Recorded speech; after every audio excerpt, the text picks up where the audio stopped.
Salve galera do Entre Linhas, passada toda a confusão do jogo contra o Bahia, as reclamações contra a arbitragem, as acusações de interferências externas e outras bizarrices que estão cheirando muito mal, é hora de avaliar as consequências práticas e reais de tudo que aconteceu em campo. E nesse vídeo em especial, a gente vai fazer uma projeção do que pode acontecer com o Renato, devido a ele ter abandonado o campo e levado os jogadores reservas com ele antes do jogo terminar. Será que ele pode ser punido? O que pode acontecer com o Grêmio? Será que o Grêmio pode ser punido também? Vem comigo que a gente vai falar sobre isso depois da nossa vinheta.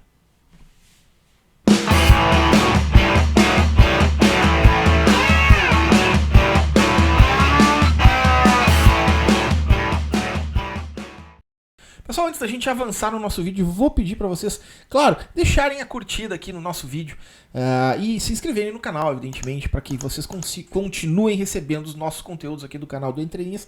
Tá sempre tentando trazer informações, debates e reflexões para vocês, torcedores gremistas. E aí, agora vamos falar sobre esse episódio do Renato, abandono de campo lá no jogo contra o Bahia.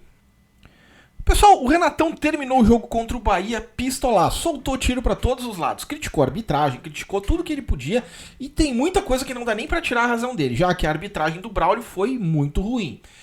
Cheia de erros, falta de critério, distribuiu amarelo sem motivo e acabou expulsando o Diego Costa por ter falado um palavrão, né? Como se isso fosse algo anormal assim no ambiente do futebol. Ou agora nós vamos ter que falar polidamente com o árbitro. Vossa Excelência cometeu um equívoco? O senhor poderia sorver no ânus? Conseguiu, né, ô pênis no rego? Mas enfim, o Renato não foi expulso e isso pode acabar rendendo sim uma punição para ele e também para o próprio Grêmio. Porque o árbitro, obviamente, relatou o episódio na súmula do jogo. Disse a súmula: informo que em ato contínuo, após a expulsão do jogador número 19, senhor Diego da Silva Costa, o técnico da equipe do Grêmio Futebol Porto Alegrense, senhor Renato Portaluppi, fez gestos com os braços de que a partida havia acabado, ordenando que os jogadores suplentes e os oficiais da sua equipe deixassem as imediações do campo de jogo. Os mesmos cumprem a ordem do técnico e abandonam as imediações do campo de jogo. Informo que após essa atitude, o jogo teve o seu reinício e continuou normalmente. A partir daí, o que pode acontecer? Né? Os procuradores da Justiça Desportiva vão certamente analisar o conteúdo da súmula e, por dever de ofício, devem oferecer uma denúncia. Dever de ofício, o que quer dizer isso, Rodrigo? Tu tá maluco que eles vão ter que denunciar o Grêmio, é isso? Quer dizer que, a rigor, né, o procurador ele não tem muito o que achar. Ele tem que procurar literalmente o pelo no ovo, né? Ficar procurando pelo no ovo. E ele não denuncia necessariamente porque ele acha que aquilo ali, que o Renato cometeu uma irregularidade, algum tipo ele tem que sofrer algum tipo de punição. O procurador ele tem que pegar fatos que ele entenda que podem ser enquadrados em determinado artigo da legislação desportiva que pode vir a ser punido pelo tribunal. Então, o procurador ele faz um juízo de valor muito breve, né, muito superficial. Ele vê a conduta, vê se bate com algum artigo de lei que pode projetar algum tipo de punição, vai lá e denuncia. E aí quem vai julgar vão ser os auditores do STJD, vão dizer se sim, se o Renato cometeu algum tipo de ato ilícito, né, de algum ato irregular, e o Grêmio por consequência. E aí vão aplicar uma punição. E é por isso que a tendência é que a Procuradoria, de fato, ofereça denúncia contra o Renato e contra o Grêmio. E daí a gente vai para uma análise um pouco mais profunda para tentar entender se isso é um ato que merece punição ou não. Então, o CBJD tem um artigo que fala especificamente do abandono de campo, né? E o artigo 269. Ele está no capítulo 6 do Código que trata das infrações relativas às disputas das partidas. E ele diz o seguinte: o artigo fala: recusar-se injustificadamente a iniciar a partida, prova ou equivalente, ou abandoná-la antes do seu término. E aí vem uma pena. Pena de suspensão de 30 e 180 dias, cumulada ou não com uma multa de R$100 a R$1.000. Essa seria a punição para caso fosse enquadrada e punida, né, a entidade desportiva, ou o atleta, o treinador, seja lá o que for. Aí a gente para analisar se o caso se enquadra de fato no artigo, né? Aí o artigo fala ali, em abandono da partida antes do seu término. E de fato é exatamente o que aconteceu, né? O Renato pegou, tirou o seu os seus atletas que estavam no banco de reserva de campo e se mandou, né? Literalmente picou a mula, meteu o pé, vazou, né? Pegou a galera e se mandou pro vestiário. Ele diz lá que acabou o jogo e se mandou, foi embora. Isso de fato está enquadrado exatamente no que diz o artigo, né? De que é abandonar o jogo, o campo de jogo, enquanto a partida está em andamento. Não tem discussão. Mas aí tem ali uma palavrinha que pode atrapalhar toda essa função aí, que pode gerar uma certa discussão, pelo menos, né? Que é a palavra injustificadamente. Ora, se teve uma justificativa o abandono de campo, o Renato vai dizer, obviamente, que teve, porque o juiz foi ruim, a arbitragem foi péssima, mas os auditores, né, que são uma parte teoricamente imparcial, vão olhar para isso e dizer, isso não justifica. O treinador não deveria ter abandonado o campo de jogo. E aí o Renato pode ser punido por isso? Só o STJD para dizer, né? Mas, em princípio, há uma possibilidade de existir uma punição. Mas também tem lá um parágrafo que fala o seguinte, que a autoridade pode converter a penalidade de suspensão em uma advertência se a infração for de pequena gravidade. E no caso, de fato, foi uma infração de pequena gravidade, porque não acabou gerando uma paralisação, não foi o abandono de campo do Renato que gerou uma paralisação grande na partida. A partida foi inclusive retomada normalmente, né?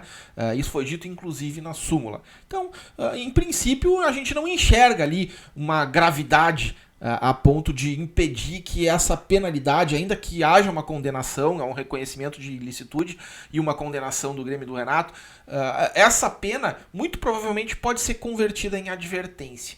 E para isso, inclusive, a gente tem um precedente, né, que até é um pouco distante, mas a gente pode relembrar aqui na nossa pesquisa que a gente fez. O Argel, né, o Argel Fuchs, o trator, já foi punido justamente por uma situação dessa, em que uma partida lá em 2013, ele estava perdendo, sua equipe, acho que a equipe era portuguesa, e ele simplesmente pegou e largou do campo, né? Saiu do campo e se mandou também, picou a mula, foi-se embora. E ele foi denunciado pelo STJD, né, em função da partida, e foi, num primeiro momento, punido, se decidiu por uma punição de 4 jogos. Né? Passou-se um tempo e aí, através de um recurso, um efeito suspensivo, acabou se convertendo a penalidade que ele estava sofrendo em uma advertência. Então ficou por isso mesmo. Né? Num primeiro momento se gerou um susto ali de uma suspensão, que é o que pode justamente acontecer nesse caso aqui do Grêmio do Renato, mas aí depois acabou, pela pouca gravidade da conduta, acabou se convertendo para uma simples advertência e acabou ficando por isso mesmo. A única coisa que me deixa com uma pulguinha atrás da orelha, assim, que me deixa um pouco preocupado, é que a entrevista do Renato, ao invés de botar um pouco de panos quentes, ela meio que incendiou geral. O Renato pegou, acendeu a fogueira e botou tudo ali, o ventilador, ó, espalhou geral. Porque, assim como o Textor foi punido, inclusive o Renato citou o Textor na entrevista coletiva dele, por fazer ilações e com acusações de manipulação de resultados do futebol brasileiro, o Renato também fez lá suas acusações com relação à CBF, como eu falei, mencionando o próprio Textor. E em função dessa entrevista, né, e não exatamente por conta do abandono de campo, mas essa entrevista pode acabar gerando daqui um pouco uma punição para o Renato, ou acabar que as duas coisas juntas levem o Renato a sofrer algum tipo de punição, né? Afinal, a gente conhece bem o histórico do nosso STJD, adoram usar o Grêmio de exemplo para aplicar punições graves a situações que não são tão graves assim. Então, a gente tem um histórico aí de punições que a gente sofre, que é totalmente diferente dos outros que praticam a mesma irregularidade. Infelizmente, o Grêmio pode, quem sabe, acabar sendo punido exemplarmente por conta da entrevista do Renato, do combo todo, né, do abandono de campo da entrevista do Renato. Né? Eu, particularmente, tenho isso como um ponto de crítica, aí, mas eu particularmente estou tranquilo com relação à questão do abandono, estou com uma pulguinha atrás da orelha por causa da entrevista, e eu acho que a gente pode acabar tomando algum tipo de punição aí, né, ou pelo menos um sustinho nas próximas semanas, nos próximos dias. Se preparem, gurizada. E para finalizar, gente, fica aqui a minha opinião com relação a essa conduta aí, né, do nosso treinador, a quem eu respeito muito, gosto muito. A gente pode dar até certa razão à indignação do Renato, mas tem outras formas do Grêmio e do Renato exporem essa indignação, né? E não é abandonando o campo de jogo que a gente vai mostrar a nossa indignação. Pelo contrário, né? O Grêmio tem na sua história exemplos que são justamente os opostos. O que seria da Batalha dos Aflitos se o Grêmio tivesse abandonado o campo, né? Então o Grêmio não pode se dar ao luxo de abandonar o campo de jogo por conta de alguma indignação da arbitragem, por conta de algum tipo de... O Grêmio é um time que luta, um time que briga. A história do Grêmio é recheada de episódios assim. Então eu acho, particularmente, minha opinião, Rodrigo, Debem, Pacheco, estou aqui para dizer, eu não gostei da atitude do Renato, né? Eu acho que o Grêmio deveria ser representado de outra forma nessa história. O Grêmio é um time que não desiste, o Grêmio é um time guerreiro, o Grêmio é um time imortal. Tava perdendo só de 1-0. Daqui um pouco transformasse essa raiva em atitude dentro de campo, o Grêmio, quem sabe, poderia ter buscado até um empatezinho, ainda tinha tempo, apesar do Grêmio estar jogando mal, né, aquela partida no segundo tempo, nem tanto, mas o Grêmio não pode entregar para a história um episódio vergonhoso, um episódio em que abandona o campo de jogo por conta de reclamação de arbitragem. Eu acho lamentável, mas é só a minha opinião. Vocês podem dizer aqui nos comentários de vocês o que vocês acharam dessa partida do Grêmio, das atitudes do Renato, o que pode acontecer. Pode falar também da nossa opinião aqui do Entre Linhas, a minha opinião, do Rodrigo, e da tua opinião, o que vocês acharam disso tudo. Escrevam aí. E não se esqueçam também de te inscrever no canal, ativar o sininho das notificações e deixar o teu like para esse vídeo aí se vocês gostaram desse conteúdo. Valeu, gurizada, um grande abraço, até a próxima.